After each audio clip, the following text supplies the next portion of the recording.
കഴിഞ്ഞ കാലത്തെ thought waves system ഇവിടെ നിപ്പുണ്ട്. ഞാൻ പറയുന്ന ശബ്ദം അതേപോലെ പറയാൻ ആർക്കും പറ്റില്ലല്ലോ. നിങ്ങൾ ഓരോരുത്തരും പറയുന്ന ശബ്ദം പ്രത്യേക ചാനലുകൾ സൃഷ്ടിച്ചുകൊണ്ട് ഈ അന്തരീക്ഷത്തിലുണ്ട്. ആ അന്തരീക്ഷത്തിന്റെ ചാനലിലൂടെ മാത്രമേ മരണാനന്തരം ജീവൻ സഞ്ചരിക്കൂ. നിങ്ങൾ ചെയ്ത കർമ്മങ്ങളുടെ ചാനൽ, നിങ്ങൾ ജനിക്കുമ്പോഴുള്ള ശബ്ദത്തിന്റെ തരംഗം പിടിച്ചെടുത്ത് മരിക്കുന്നത് വരെ ഉള്ളത് ഈ അന്തരീക്ഷത്തിൽ ലയിക്കുന്നുവെന്നറിയാം.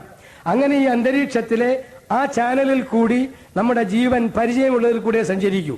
പറയാൻ കാര്യം, നമ്മളിപ്പോ വീട് അന്വേഷിച്ച് നമ്മുടെ വീട്ടിലെ വഴി അന്വേഷിച്ച് നേരെ പോകുന്നു. വഴി തെറ്റാതെ പോയി കയറുകയും ചെയ്യുന്നു. തെറ്റിക്കേറിയാൽ ചിലപ്പോൾ പശുവുമാവും. അതുകൊണ്ട് അങ്ങനെ സംഭവിക്കാതെ കറക്റ്റാ പോകുന്നു. ആര് പറഞ്ഞിട്ടാ പോയത്? ഡെഡ് ബോഡിക്ക് പോകാൻ പറ്റുമോ? ഇല്ലല്ലോ. അപ്പോ നമ്മുടെ ജീവനിൽ കിടന്ന ഈ വഴിയെ പറ്റിയുള്ള ബന്ധം, അത് സൃഷ്ടിച്ച ചലനം, അതിന്റെ സൈഡുകളിലുള്ള ആ ജീവൻ പിടിച്ചു വച്ചിരിക്കുന്ന വസ്തുക്കളുടെ ഭാവം, ഇതെല്ലാം ചേർന്ന് ജീവനിൽ ഒരു പ്രത്യേക സ്കെച്ചുണ്ട്. ആ സ്കെച്ച് മാത്രമേ വീട്ടിൽ കയറാൻ, ഈ ശരീരത്തെ കൊണ്ടെത്തിക്കാൻ ജീവൻ സഹായിക്കൂ. ഇതേപോലെ കാള വെട്ടുന്നവനായാലും അതേപോലെയുള്ള എന്ത് ചെയ്യുന്നവനായാലും അവന്റെ ജീവന് വിപരീതമായിട്ടുള്ള നെഗറ്റീവ് വേവ്സ്, പോസിറ്റീവ് വേവ്സ്, ഇത് രണ്ടും കാണും. വെട്ടുമ്പോൾ ഒരു കാളയുടെ നെഗറ്റീവ് വേവ് സിസ്റ്റം വിത്ത് പെയിൻ, അതേപോലെ ഒരു സിറം ഫാം ചെയ്യും. ഇറച്ചിയിലേക്ക് അതിന്റെ പ്രാണവേദന കൊണ്ടുള്ള ഒരു സിറം, വിഷബീജം നിറഞ്ഞ ഒരു സിറം ഫാം ചെയ്യുമെന്ന് കണ്ടുപിടിച്ചു കഴിഞ്ഞു. അതുകൊണ്ട് ആ സിറം അകത്തേക്ക് ചെന്ന് കഴിക്കുമ്പോൾ നമ്മുടെ സ്വഭാവത്തിനും ഈ മാറ്റം വരുന്നു. നമ്മുടെ ധാരണ ഇത് മുറിച്ചങ്ങോട്ട് കഴിച്ചാൽ മസിലങ്ങ് കയറിക്കോളുമെന്നാണ്. വെറുതെയാണ്. ഒരു കാള ഇറച്ചിയിൽ, പശു ഇറച്ചിയിൽ 22.5% പ്രോട്ടീൻ, മാംസ്യാംശം ഉള്ളപ്പോൾ, ഒരു 100 ഗ്രാം ഇറച്ചിയാണ് എടുത്ത് അളന്നത്. 100 ഗ്രാമിൽ അത്രയും ഉള്ളപ്പോൾ 100 ഗ്രാം സോയാബീനിൽ 42% പ്രോട്ടീൻ ഉണ്ട്. അതേപോലെ 100 ഗ്രാം ചെറുപയറിൽ 25.5% പ്രോട്ടീൻ ഉണ്ട്. അതിൽ 8% ഇരുമ്പുണ്ട്. മറ്റതിൽ വെറും ഫാറ്റ് മാത്രം. നമ്മുടെ അന്ധവിശ്വാസം കൊണ്ട് പാവപ്പെട്ട ജീവികളെ കൊന്ന് തിന്നിട്ട് നമുക്ക് ശക്തിയുണ്ടെന്ന്, എന്റെ ജീവിതത്തിൽ ഞാൻ കഴിച്ചിട്ടില്ല. ഇപ്പോഴും സുഖമില്ലെങ്കിലും ഞാൻ ഓടിയാൽ നിങ്ങളെക്കാളും സ്പീഡിൽ ഓടും. പക്ഷെ എല്ലാ രംഗത്തുനിന്നും ഓടാറില്ലെന്ന് മാത്രം. അത്രേ ഉള്ളൂ. ഒരു കുഴപ്പമില്ല. വയസ്സ് 68 കഴിഞ്ഞു. ഇപ്പോഴും ഒരു കുഴപ്പവുമില്ല. ഈ സംസാരിച്ചാൽ നിങ്ങൾ എഴിച്ചു പോകുന്നവരെ ഇവിടെ നീക്കാൻ എനിക്ക് കുഴപ്പമില്ല.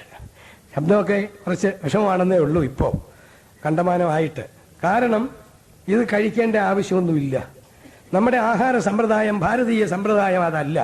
ലോകത്ത് ഏറ്റവും കൂടുതൽ ശുദ്ധിയുള്ളവരായും ശക്തിയുള്ളവരുമായിട്ട് വേൾഡ് കോൺഫറൻസിൽ രേഖപ്പെടുത്തിയത് ഞാൻ നേരത്തെ പറഞ്ഞ വേഗൻസ്, പശുവിനെ പിടിച്ചോണ്ടെന്ന് പറഞ്ഞ വർഗം.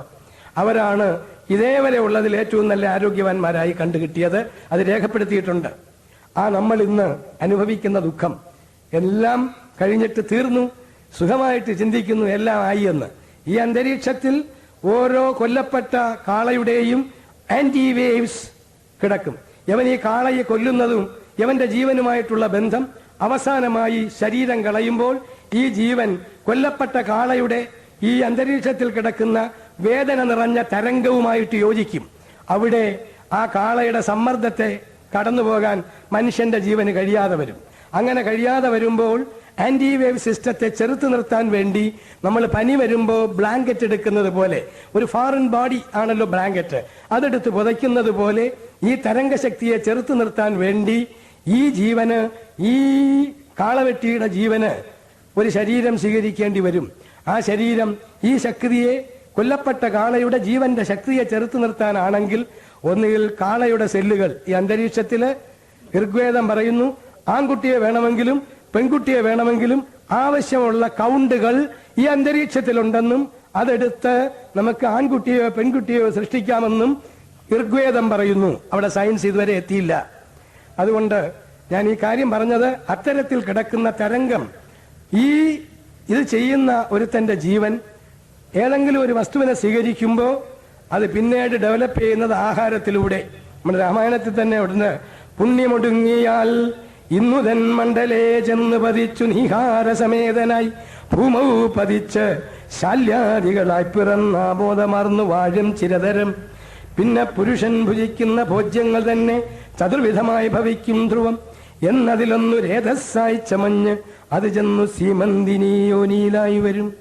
യോനി രക്തത്തോട് സംയുക്തമായി വന്ന് താനേ ജരായുപരിവേഷ്ടിതമാം ഏകദിനേന കലർന്ന് കലലമാം ഏകീഭവിച്ചാൽ അതും ഭിന്നമെല്ലവേ പഞ്ചരാത്രം കൊണ്ട് ബുദ്ബുദാകാരമാം. നമ്മൾ ജനിക്കുന്നതിന്റെ കഥയാണ്. രാമായണത്തിലെ സമ്പാദിവാക്യം എടുത്തു വായിക്കൂ. ഇത് തെറ്റാണെന്ന് ഒരു ഡോക്ടർ പറഞ്ഞാൽ ഞാൻ ഈ വേഷം മാറ്റാം.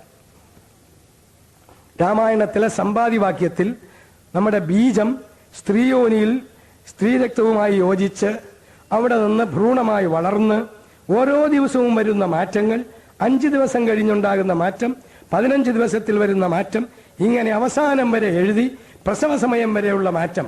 അമ്മുമ്മമാര് പറയും, അയ്യോ ഇവിടത്തേക്ക് എന്താ പേര് പറയണത്, ഗർഭസമയത്തൊക്കെ ഒരു ആഹാരം വേണമെന്നൊക്കെ കൊതി തോന്നുമല്ലോ, അതിനെന്താ പേര്? പൂതി ആണോ? ആ ശരി. അതെന്താ ചിരിക്കാൻ? നമ്മളൊക്കെ ചാപ്പാടിച്ച മോന്മാരാ, അതുകൊണ്ട് അത്ര ചിരിക്കാനൊന്നുമില്ല. നമ്മളൊക്കെ അതിൽ നിന്ന് ചാപ്പാടടിച്ച് ഇങ്ങോട്ട് ഇറങ്ങി വന്നതാ, മനസ്സിലായോ? അതിന്റെ പേര് അവര് പറയും കൊച്ചിന്റെ ഉച്ചി കൂടില്ല എന്ന്. ഡോക്ടറുടെ ചോദിച്ചോളൂ, ഒരു കുട്ടിയുടെ ഈ ഭാഗം ക്രൗൺ അവസാനമായി ഇട്ടാണ് യോജിക്കുന്നത്. ആ യോജിക്കുന്നിടത്തു കൂടി അന്തരീക്ഷത്തിലെ ഇത് നമ്മുടെ ഉപനിഷത്തിൽ ശരഭ ഉപനിഷത്തിൽ ഇന്നത് പറയുന്നു. ഒരു രശ്മി, നമ്മൾ ജനിക്കാൻ പോകുന്ന നേരത്തെ പറഞ്ഞ നക്ഷത്രത്തിന്റെ രശ്മി, ആ രശ്മിയുമായി ബന്ധപ്പെട്ട് ജനിക്കുന്നതിന് തൊട്ടു മുമ്പ് ആ അന്തരീക്ഷത്തിലെ ഒരു രശ്മി, നമ്മൾ പറയുന്ന ഈ പതപ്പെന്നോ ഇവിടെ എന്തെന്ന് പറയും, ഉച്ചി, മൂർധാവ്, ഈ തുടിക്കുന്ന അതിലൂടെ കടന്നു വന്ന് നമ്മുടെ ജീവനുമായിട്ട് ബന്ധപ്പെടുന്നു.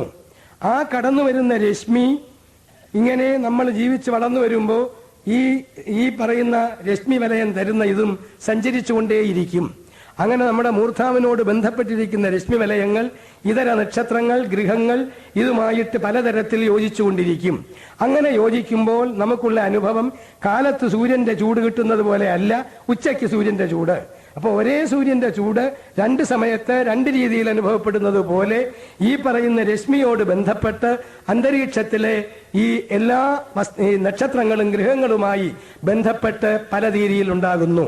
അതാണ് വയറ്റിപ്പാടല്ലാതെ നല്ല ജ്യോത്സ്യൻ പറഞ്ഞാൽ കറക്റ്റ് ആയിരിക്കും.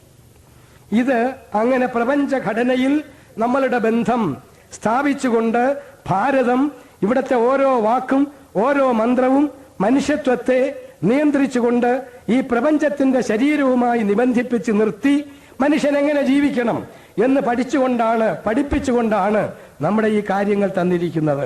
ഇത് ഞാൻ പെട്ടെന്ന് ഓർമ്മയിരിക്കില്ലെന്ന് എനിക്കറിയാം, എങ്കിലും നമ്മൾ ഇതെങ്കിലും എപ്പോഴെങ്കിലും ഒന്ന് കേൾക്കണമല്ലോ, അതുകൊണ്ട് പറഞ്ഞു എന്നേ ഉള്ളൂ. ഒരൊറ്റ ചലനം പോലും മരണാനന്തരം വെട്ടിയ കാളകളുടെ ഇടയിലേക്ക് ചെല്ലുമ്പോൾ ഇവൻ വീണ്ടും ജനിക്കുന്നത് കാളയായിട്ടാകുന്നത് അങ്ങനെയാണ്.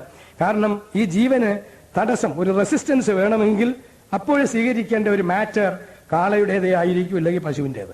അത് സ്വീകരിച്ചു കഴിഞ്ഞാൽ അത് കാളയുടെ ഭ്രൂണമായി എങ്കിലും ഈ യോനിയിലേക്ക് ചെന്ന് വളർന്ന് വരുമ്പോൾ വീണ്ടും അടുത്ത് പ്രസവിക്കുമ്പോൾ കഴിഞ്ഞ പ്രാവശ്യത്തെ മുതലാളി വെട്ടിയവനായിരിക്കും കാളയായിട്ട് ജനിക്കുന്നത്. അവനെ വീണ്ടും വെട്ടുന്നതിൽ എന്താ അത്ഭുതം? ഇങ്ങനെ പൊയ്ക്കൊണ്ടിരിക്കുന്നു. അത് എവിടെയെങ്കിലും ഒന്ന് നിർത്തണമെങ്കിൽ നാം അത് തുടങ്ങാതിരിക്കുക.